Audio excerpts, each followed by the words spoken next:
Hello student, स्वागत है आपका हमारे यूट्यूब चैनल मैथ इंडियंस में। कक्षा 10 गणित में इस समय हम लोग तीसरा चैप्टर पढ़ रहे हैं, दो चर वाले रैखिक समीकरण युग्म। और भाई आज के इस वीडियो में आपको हम पढ़ा रहे हैं एक्सरसाइज 3.4। भाई जो ये वाली एक्सरसाइज है, यहाँ पर हम लोग विलोपन विधि पढ़ रहे हैं। ठीक है, प्रश्न नंबर 1 हम लोग पहले ही हल कर चुके हैं। उसके अलावा भाई प्रश्न नंबर 2 के पहला और दूसरा खंड भी हमने पिछले वीडियो में हल करा दिया था, जिसे भाई आप हमारी प्लेलिस्ट में से देख सकते हो। ठीक है, अभी आपको भाई सीधा पढ़ना है प्रश्न नंबर 2 का तीसरा खंड। भाई ध्यान से देखिएगा, दो अंकों की संख्या है और कह रहा है कि अंकों का जो योगफल है वो 9 के बराबर है। देखो, अगर दो अंकों की संख्या आपसे कहे तो आपको सबसे पहले क्या करना है भाई। देखो, दो अंकों की संख्या में एक इकाई का अंक होता है और एक होता है दहाई का अंक। इन दोनों को भाई आपको मानना पड़ेगा। यहां लिखोगे आप माना दहाई। पहले आप दहाई का अंक मान लोगे। तो भाई हमने मान लिया कि दहाई का जो अंक है वो x के बराबर है। फिर आप इकाई का अंक मान लो भाई। तो जो इकाई का अंक है मान लो कि y के बराबर है। तो दहाई का अंक x के बराबर है, इकाई का अंक y के बराबर है। तो संख्या क्या होगी, ये इंपॉर्टेंट चीज है। भाई बताओ, अगर दहाई x है और इकाई है y, तो संख्या किसके बराबर होगी। देखो, संख्या निकालने का बड़ा सिंपल तरीका है। दहाई को 10 से गुणा करो और इकाई को जोड़ दो, तो भाई संख्या मालूम पड़ जाती है। दहाई है x, तो x को आप 10 से गुणा करो और उसमें ना y जोड़ दो, तो आपको संख्या पता चल जाएगी। तो संख्या हो जाएगी 10x प्लस वाई। इतना क्लियर हो गया। अब आई आप सवाल को पढ़ना शुरू करो। यहां लिख दो पहली शर्त। देखो, संख्या के अंकों का योगफल 9 है। अगर आप दहाई और इकाई के अंकों को जोड़ दोगे तो भाई योगफल हो जाएगा 9 के बराबर। ऐसा उसने पहली शर्त में कहा है। तो यहां पर तो हमें पहला समीकरण भाई ऐसे ही मिल गया, हल भी नहीं करना पड़ा, सीधा आपको पहला समीकरण प्राप्त हो जाएगा। ठीक है, तो पहली शर्त तो काफी आसान थी। तो भाई अभी आ जाओ आप दूसरी शर्त पर। देखो क्या कह रहा है। कह रहा है इस संख्या का 9 गुना। अगर इस संख्या का हम 9 गुना कर दें तो भाई कर दो। 10x प्लस वाई ये हमारी संख्या है और इसका हम कर दिए 9 गुना। भाई ये आपकी संख्या है और 9 से गुणा हमने कर दिया, सीधी सी बात है। कह रहा है कि अंकों को पलटने से अगर जो संख्या बनेगी उसका 2 गुना जो होगा वो बराबर होगा। अर्थात भाई अब हमें ऐसी संख्या बनानी है जहां पर हम अंक पलट देंगे। पलटने का मतलब है जहां x है वहां y, जहां y है वहां x कर दो बस। तो पलटने पर क्या होगा, 10y प्लस x बन जाएगा। यहाँ 10x प्लस वाई है, यहाँ 10y प्लस एक्स बन जाएगा। कह रहा है कि पलटने पर जो संख्या बनेगी ना उसका 2 गुना बराबर होंगे।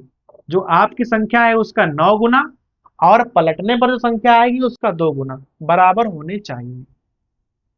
भाई यहाँ पर गुणा करो तो आ जाएगा 90x प्लस 9y, यहाँ पर 20y और यहाँ पर 2x हो जाएगा। सब कुछ एक तरफ ले आओ। 90x माइनस 2x और यहाँ 9y और माइनस 20y और भाई बराबर में आ जाएंगे 0। ठीक है, यहाँ घटा लो तो यहाँ आ जाएगा 88x माइनस 11y बराबर 0। आप यहाँ पूरे में 11 से भाग कर सकते हो। तो जब यहाँ 11 से भाग करोगे तो 8x माइनस वाई बराबर 0 बचेगा, जिसे आप समीकरण नंबर 2 डाल दोगे। अब समीकरण 1 और 2 को ध्यान से देखो कि भाई क्या कोई चर आपस में बराबर है।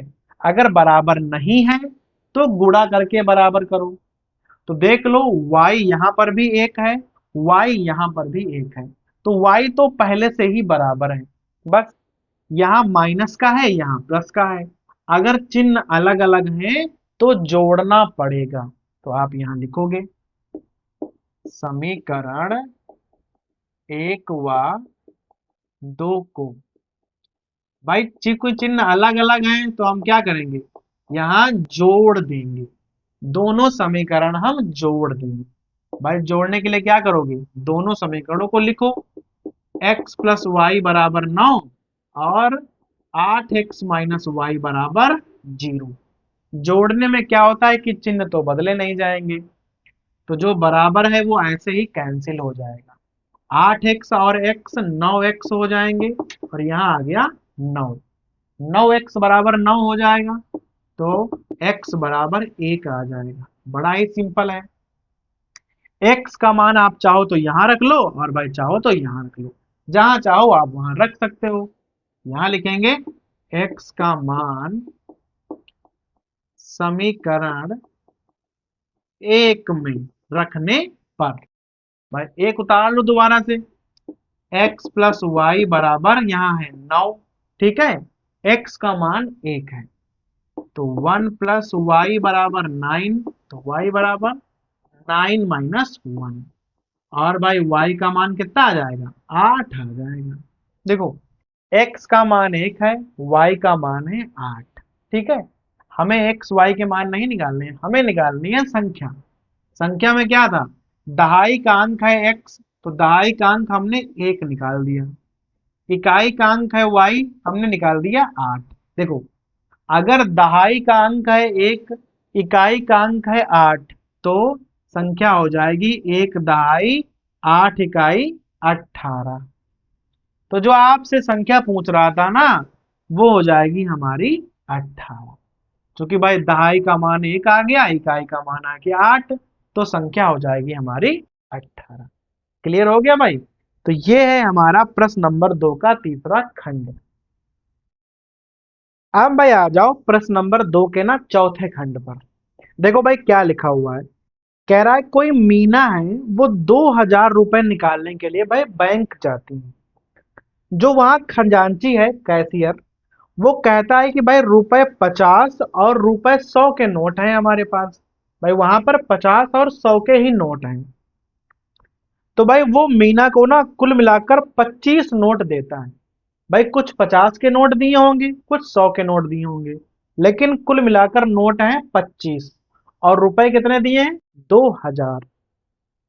अभी भाई आपको ये बताना है कि मीना को कितने नोट 50 के मिले हैं और कितने नोट मिले हैं 100 के।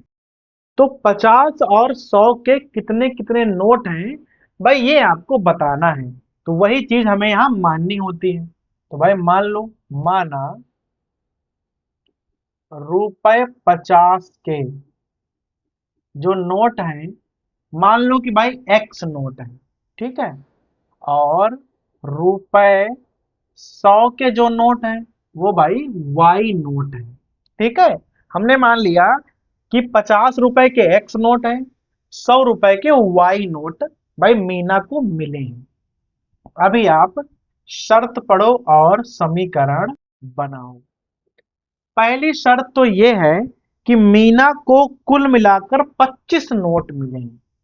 भाई 50 के नोट और 100 के नोट मिलाकर कितने नोट हैं, 25 नोट हैं। तो पहला जो समीकरण बन जाएगा वो हो जाएगा x प्लस वाई बराबर 25, क्योंकि भाई नोटों की जो कुल संख्या है वो 25 के बराबर है। तो ये पहला तो काफी आसान हो गया। दूसरे पे आ जाओ। दूसरी शर्त क्या है भाई, दूसरी शर्त यह है कि कुल मिलाकर 2000 रुपए हैं। आप बहुत ध्यान देना, 50 रुपए का अगर आपके पास एक नोट है तो वो 50 रुपए के बराबर होगा। अगर दो नोट हैं तो 2 गुणे 50 कर दोगे, 100 रुपए के बराबर होगा। अगर भाई चार नोट हो तो 4 गुणे 50 करोगे अर्थात 200 रुपए के बराबर होगा। ऐसे ही अगर 50 रुपए के एक्स नोट हैं तो कितने रुपया हो जाएंगे, सीधा हो जाएगा 50x। जितने नोट हैं उतने से आप गुणा कर दो 50 को, उतने ही रुपए हो जाएंगे। तो 50 के x नोट हैं अर्थात 50x रुपया है। ऐसे ही 100 के y नोट हैं तो 100y रुपया है। लेकिन उसके पास कुल मिलाकर 2000 ही रुपए हैं। तो ये 50 के नोट के कुल रुपया, ये 100 के नोट के कुल रुपया, और ये मीना के पास कुल रुपए हैं। 50x प्लस 100y बराबर 2000। देखो संख्याएं बहुत बड़ी बड़ी हैं, तो आप यहां चाहो तो 50 से भाग भी कर सकते हो। 50 से भाग करोगे तो यहाँ x बचेगा, यहाँ 2y और 5 चक्कू 20, यहाँ बचेगा 40। और ये हो जाएगा आपका समीकरण नंबर 2। क्लियर है यहाँ तक? ये आपका पहला समीकरण है, ये आपका दूसरा समीकरण है। देख लो भाई, साफ साफ दिख रहा होगा कि x और x पहले से बराबर हैं, तो आपको बराबर भी नहीं करना पड़ेगा। बराबर भी हैं और चिन्ह भी एक जैसा है, तो सीधा घटा दो बस।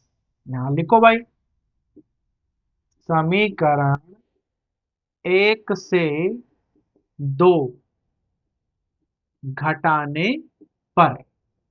समीकरण 1 को दोबारा लिख लो, x प्लस वाई बराबर 25, यहाँ x प्लस 2y बराबर 40। घटाने में चिन्ह बदलने होते हैं, तो यहाँ माइनस माइनस माइनस, जो बराबर होता है वो कैंसिल हो जाता है। y ऊपर प्लस के हैं, 2y नीचे माइनस के हैं, तो माइनस वाई। 25 प्लस के हैं, 40 माइनस के हैं, तो माइनस के 15 बचेंगे। माइनस माइनस कैंसिल, y का मान 15 आ जाएगा। y का मान चाहो तो आप 1 में रख सकते हो, चाहो तो आप 2 में रख सकते हो, जहां आपका मन करे आप वहां मान रख दीजिए। लिखेंगे y का मान समीकरण 1 में रखने पर, 1 को आप दोबारा उतार लो, x प्लस वाई बराबर 25, y का मान है 15, तो x प्लस 15 बराबर 25 कर दो। ठीक है, तो x बराबर क्या हो जाएगा, 25 माइनस 15, और x का मान जो है वो 10 प्राप्त हो जाएगा। अब देख लो कि आपने x और y को माना क्या क्या था। जो x है वो 50 के नोट हैं, संख्या आ गई हमारे पास 10, अर्थात कैशियर ने मीना को 50-50 के 10 नोट दिए थे। और y है 15, 100-100 के y नोट थे, y का मान है 15, अर्थात भाई कैशियर ने मीना को 100-100 के 15 नोट दिए थे, तो भाई 1500 रुपए हो गए। 50 के 10 नोट दिए थे, तो 10 बचे, 50 बाई 500 हो जाएंगे, तो 1500 रुपए ये, 500 रुपए ये, कुल मिलाकर हो गए 2000 रुपए। तो आप यहाँ नीचे हिंदी में लिख दोगे कि भाई मीना के पास 50 के नोट हैं 10, 100 के नोट हैं 15, और बस भाई यही आपसे पूछ रहा था। तो ये हो जाएगा हमारा प्रश्न नंबर 2 का चौथा खंड।